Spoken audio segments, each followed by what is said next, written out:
morning, everybody. I'm glad you're here, and I'd like to start this with a caveat. The reason I did this talk was I have been so disheartened with all these dystopian movies, these dystopian novels. Everything's like downer, woe's me, everything's falling apart. And I'm like, where is the hope? Is there anything out there, or are we all doomed? So I would like to talk first off about the mess that humans are.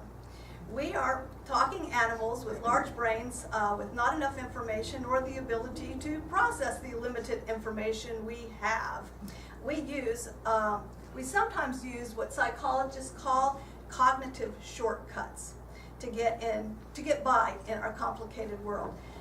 Okay, come on guys, I'm gonna do better. Okay, to get by in this complicated world, and most of the time these shortcuts work pretty well with everyday life. But because people have this tendency to view our own beliefs as reality, it can cause an awful lot of problems. So between believing in our own reality, or whatever you want to say, and our shortcuts, we can become cynical and pessimistic. We actively search out and interpret information in the way that confirms our negative preconceptions. Well, thank you, Facebook. We've got to talk about that, how Facebook can just load it on about our negative stuff that we're going through. We also suffer from a negative bias.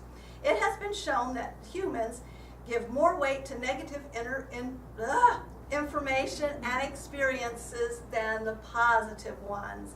You can all remember the time when that horrible thing happened to you 30 years ago, right? And now you know why those memories keep cropping up time and time again. Instead of the happy memories, it's that horrible thing that happened. Then, finally, it has been shown that to counter these negative biases, we humans have created the overconfidence biases.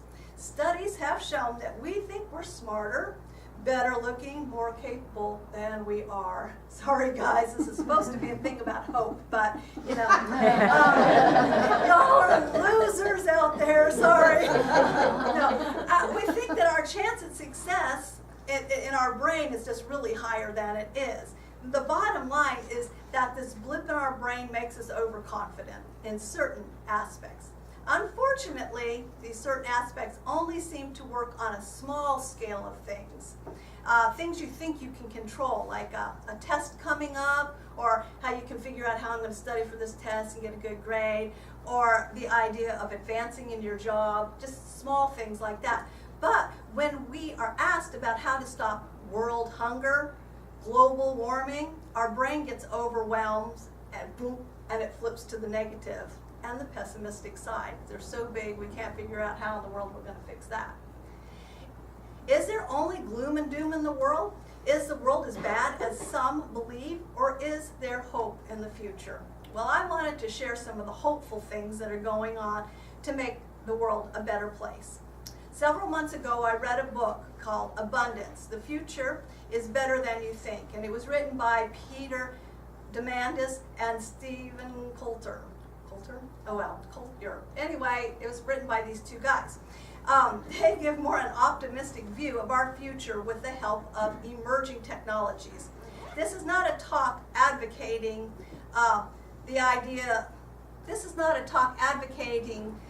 to live.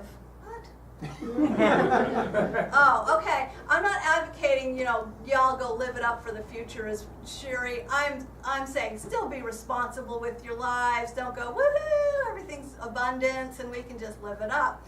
This is a talk about the things that are not as bad as we really think they are, and we do need to continue to live responsibly and think about the earth and all of this. So I don't want you to just totally nix those ideas that we have. There used to be, and there still is, Maslow's hierarchy of needs, and we've talked about that in the past and how they had the little pyramid. Well, this book starts with a pyramid of basic needs as well, but I was unable to do the whole pyramid, so I'm going to concentrate on some of the very basic needs: water, food, shelter. The two authors feel that this holds that oh man, these two authors thought that through technology through technology is the way that some of these situations and problems might be answered. And so, as I pointed out early, my negative brain automatically switched to the population problem. So if we have so much abundance, well then we can just continue because we can feed the world now, and with technology we can fill all these other gobs of people. And so that's where my negative brain went to immediately. And like I said, I can't cover all these ideas, but I wanted to try to share some of them. We have seen a lot of failed ideas about population control. The one that comes to mind is China's one-child policy and how it failed. But John Oldfield's counterintuitive solution to controlling the population is, and the first and most important part is increasing child survival, second, educating girls, third, sex education and birth control need to be ubiquitous. Now, it's counterintuitive, increasing child survival rates. But he points out when communities have a 1/3 death rate in their children, they have a tendency to have more children, and because they're trying to get the desired number of living children.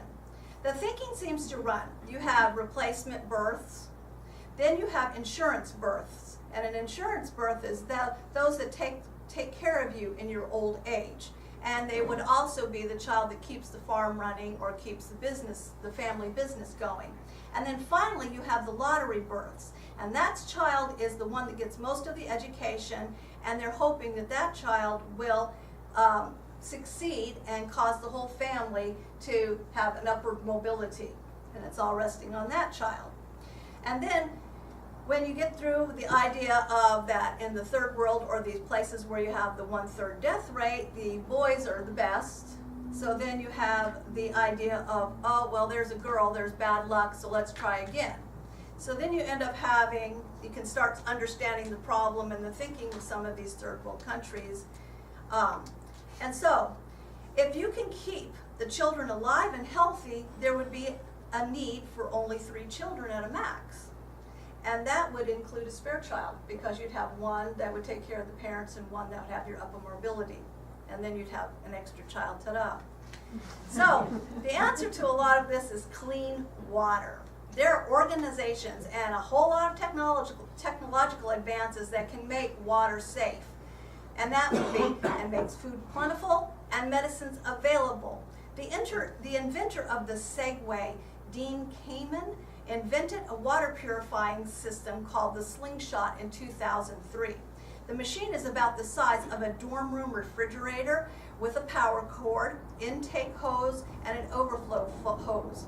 The intake hose can be placed in any water, and out comes pure pharmaceutical grade water or distilled water.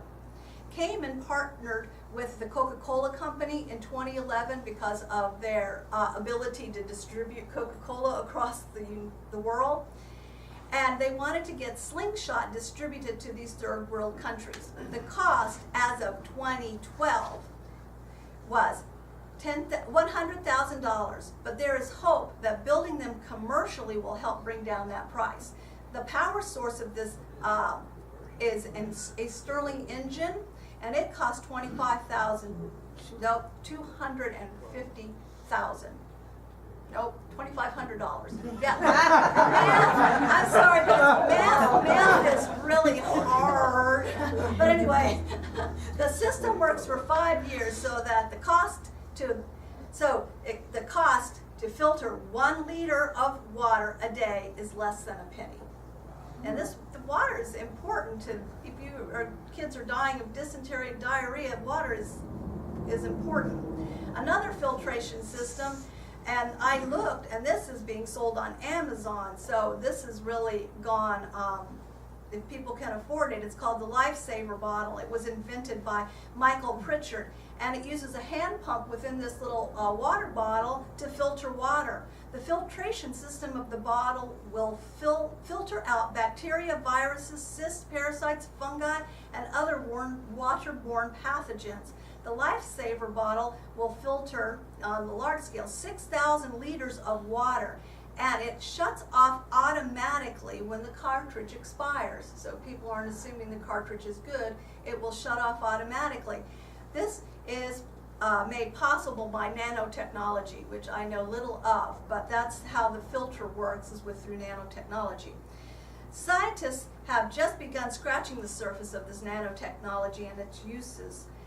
Nanomaterials are being used to create self-sealing pipes in sanitation, sand that decreases water loss by 75% in desert climates, and much more. The Bill and Melinda Gates Foundation has offered the Reinvent the Toilet Challenge. Toilets use a lot of water, if you all are not aware. The goal is to remove germs from human waste, recover valuable resources such as energy, clean water, and nutrients from human waste. The toilet must operate off-grid, meaning it doesn't need any water, any sewer, and no electricity. And it finally must cost less than 5 cents per user per day. And they've thrown out this challenge, and it's an incredibly difficult challenge, but innovators and scientists have stepped up and they're working on a new toilet. So the point is, there are so many innovations today, who knows what the future will hold. Every ounce of purified water produced or saved is, as the author writes, a well-targeted family planning device, a prophylactic disguised as a drinking fountain. That's how important clean water is. Feeding the world is another area in which there has been some recent innovations, and some not so recent. The genetically modified organisms are helping to feed the world. We have been eating GMO food forever, as Matt Riley explains. Almost by definition, all crop plants are genetically modified. They are monstrous mutants capable of yielding unnaturally large, free-threshing seeds or heavy sweet fruits, and many plants would never be seen in the ancient world. Carrots are orange thanks only to the selection of a mutant first discovered late in the 16th century in Holland. Bananas are sterile and incapable of setting seed.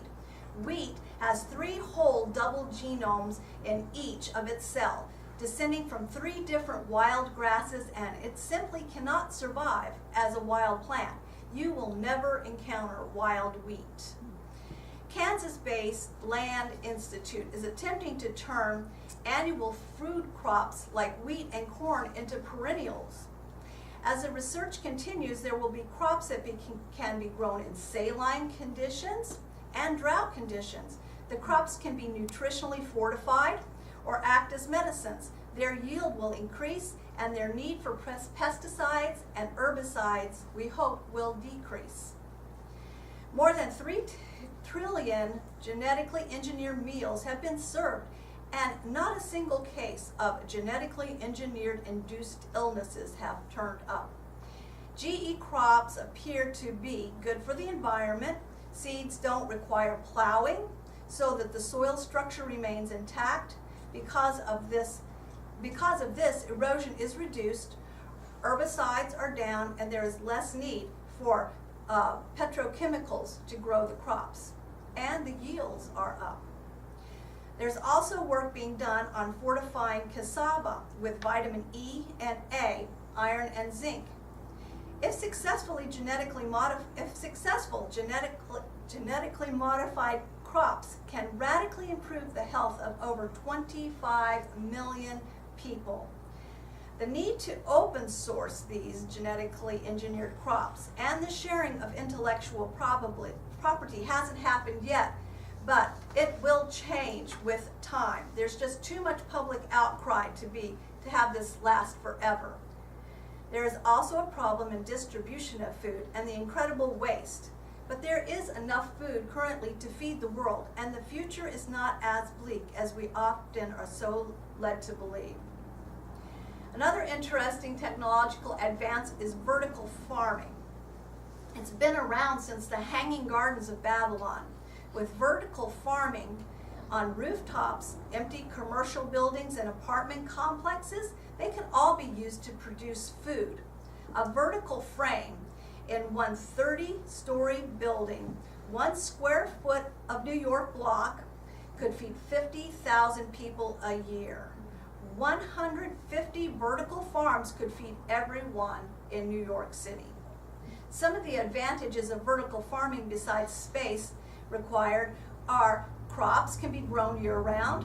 There would be little need for pesticides and herbicides. There would be no agricultural runoffs, and the food could be grown where it is needed with no need to transport it across the country.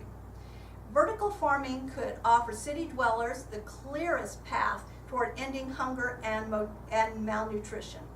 It could be a gold standard of sustainable agriculture, food production and distribution with no waste and no environmental impact. Another possible solution that is coming to a store near you, or maybe, cultured meat. This is meat grown from stem cells. As we know, large farm animals are terrible for our earth. Winston Churchill said in 1932, 50 years hence we shall escape the absurdity of growing a whole chicken in order to eat the breast or wing by growing these parts separately under a suitable medium. Well, Mr. Churchill was a little off on his timeline, but as you can see, as early in 1932, the ideas were there. The process was pioneered by NASA in the late 1900s. 1990s. By 2000, goldfish cells were being used to create muscle protein. In 2007, in vitro meat symposium in Norway showed that their cultured meat could compete with the cost of European beef prices. PETA, of course, is all in favor of this. They have created, PETA is the Protect Animal People, created a $1 million incentive prize to get things moving even faster. There's still work being done, and the product may not be seen in our grocery stores for a while, but there is hope that we will see it in our lifetime. This isn't in my talk, but I saw this thing on BBC about this guy trying this fake chicken nugget, and he said it tasted pretty good. He smeared sauce all over it and they deep fried it, which I think might have been cheating, but he said it tasted pretty good, and he said the only thing that was a little bit off was the texture. So I thought that was kind of cool, and I would be in line to try the fake chicken nugget too. I don't know, but anyway, that was cool. There are hurdles ahead for all of these new technologies. Sometimes cost has got to come down before it becomes viable. But as we know, we can see time and production, the costs do eventually come down. And of course, popular opinion has got to change. But the bottom line, that people are working on these things, these technologies, I feel like the future looks hopeful. The availability of energy in the world is, it's a huge changer. It's a linchpin. It's very important to get this energy to the third world countries, reliable energy. Not to have a cook stove and having to cook over an open fire would save many lives. The damage done to the lungs of women and girls while breathing in the fumes from wood burning, coal, or animal waste is just incredible. With reliable energy, a 2-burner stove, a refrigerator, a small refrigerator could make such a difference. Breathing issues would decrease. Defoliation would decrease, reducing erosion, flooding. Also, the time spent in gathering this fuel, which is often done by the children, could instead be used in a classroom because it would free these children to be able to go to school. Technology inventors around the world are working on getting reliable energy to these third world countries. They are also working in finding sustainable ways to create energy and reduce waste in larger countries. Solar, wind, and geothermal energy could be part of the solution. Enough solar energy hits 1 square kilometer of Africa's desert to produce the equivalent to 1.5 million barrels of oil, or 300,000 tons of coal. If you combine all of these three sources of energy, Africa would have enough to export energy to Europe. Scientists are continuing on making solar panels smaller and cheaper. They are also working on finding replacements of these expensive rare earth elements needed for making these solar panels. A Maryland-based company is working on a way to turn ordinary windows into, photovoltaic. Okay, thank you, Tom. Panels. Work is still being done on biofuels as well. They have not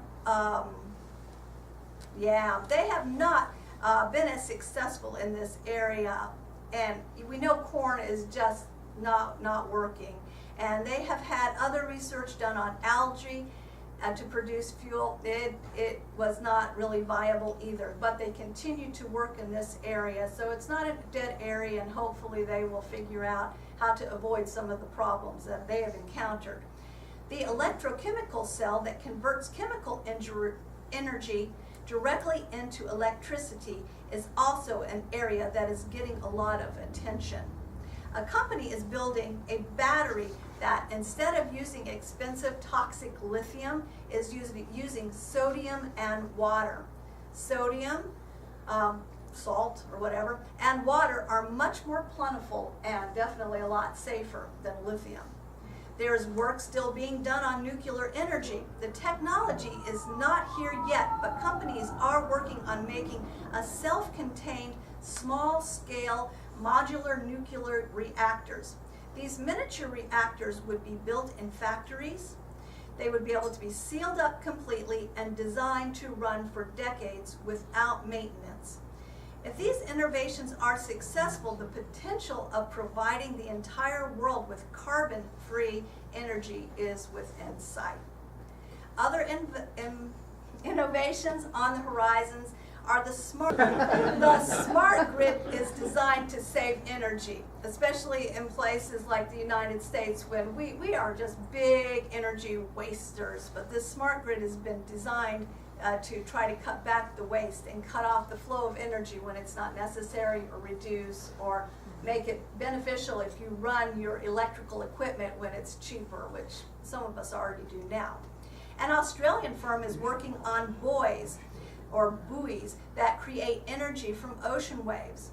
Animal manure as well as human waste, both in Cameroon and the Netherlands, there's an ongoing project in the front. Now this would be methane gas, but they're trying to be able to harness this methane gas and use it for energy.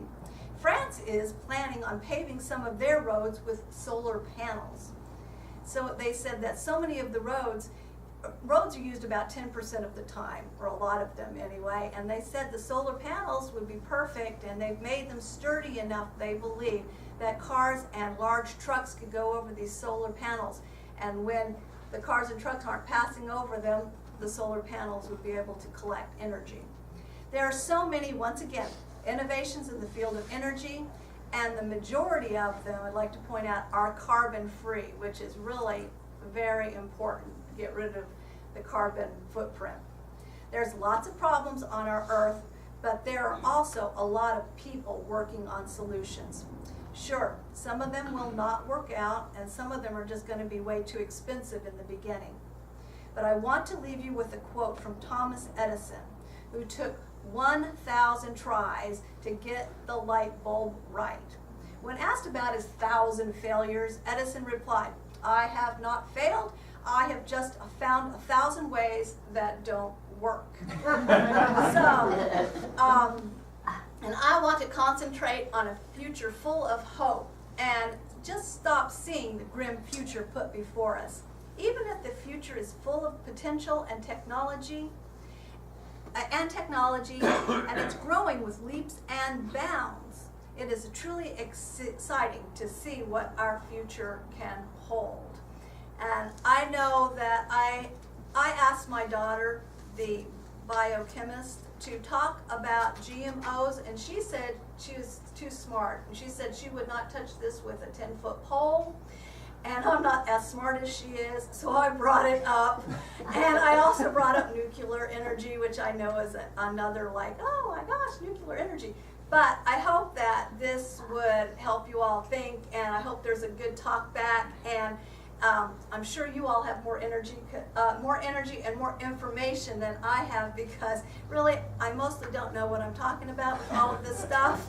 So you can straighten me out. But I wanted to leave you guys with just a hopeful attitude. And you know, I don't think we're all going to be living in huts and fighting with arrows and being in the Hunger Games and all that stuff. I think maybe things are a lot better than maybe we think they are. So thank you for letting me share.